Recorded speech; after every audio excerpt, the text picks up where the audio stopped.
Thank you very much, Riv. Great cast so far in the day. And I'm here with Aiden to talk about a giant upset, first of all. And on top of that, a great adaptation. First game of 5.5 for both these teams. Gravity clearly adapting way better to it.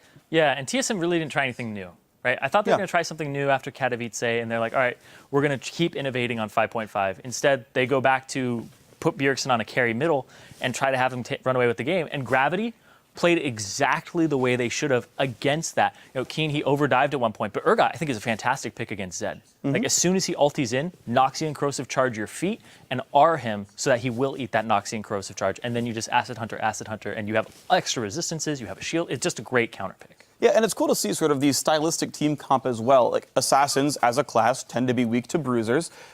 Mages and big AoE sources and good consistent damage tends to be good against Bruisers. Well, guess what happens?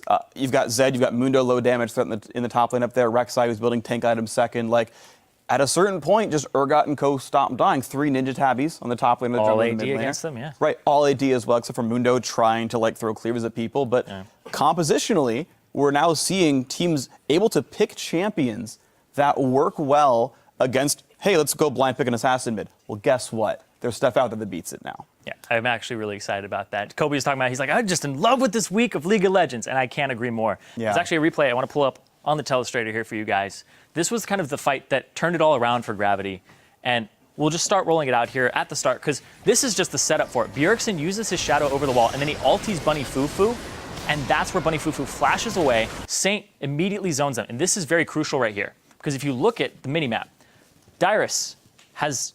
Hauntzer is actually starting his TP. Dyrus isn't there yet. Dyrus hasn't even started his, and Hauntzer is going to arrive way before him. By the time that Hauntzer actually comes in, Dyrus starts his TP, and Dyrus is the person who had the lane push advantage in top. Also, this Absolute Zero keeps Lustboy from going off to this side with Bjergsen, and Bjergsen has no support here. They immediately focus down Santorin, and this is funny, too, because everybody's trying to get on St. Vicious at the same time. Now, keep rolling the clip out here, because Keen is going to use his Hyperkinetic Position Reverser right there, and it gets immediately polymorphed, but he still keeps the extra bonuses, and he gets double crit by Turtle. So he actually takes reverse damage while still moving at the same time, or reduced damage. Bjergsen jumps back in, and he doesn't get that final kill.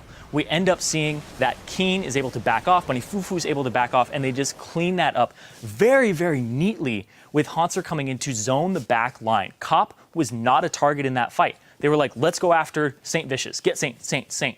And then he gets out just by the skin of his teeth, and then they overextend to try to pick him up afterward. Meanwhile, Cop and Keen are just unloading damage. Yeah, and that's really good by them to be able to position themselves properly, be ranged, put the damage output down, ruin King second for Corki. Of course, he actually had Bilgewater Cutlass at that point, and as soon as Zed in the general jumped composition sense, he was able to slow him at the same time, though, which was great, because we saw Bjergsen jump in, Blade of the Rune King, just like, no, Bilgewater Cutlass, and then he couldn't close that tiny distance, and it forced him to snap back. Yeah, so obviously a lot of great play by Gravity. Gravity, the team overall, playing amazingly. You got to hand them a lot of credit for now being in sole possession of 5th place right now, heading into the last 3 games of split for them. But we're now going to hand it over to Dash for an interview.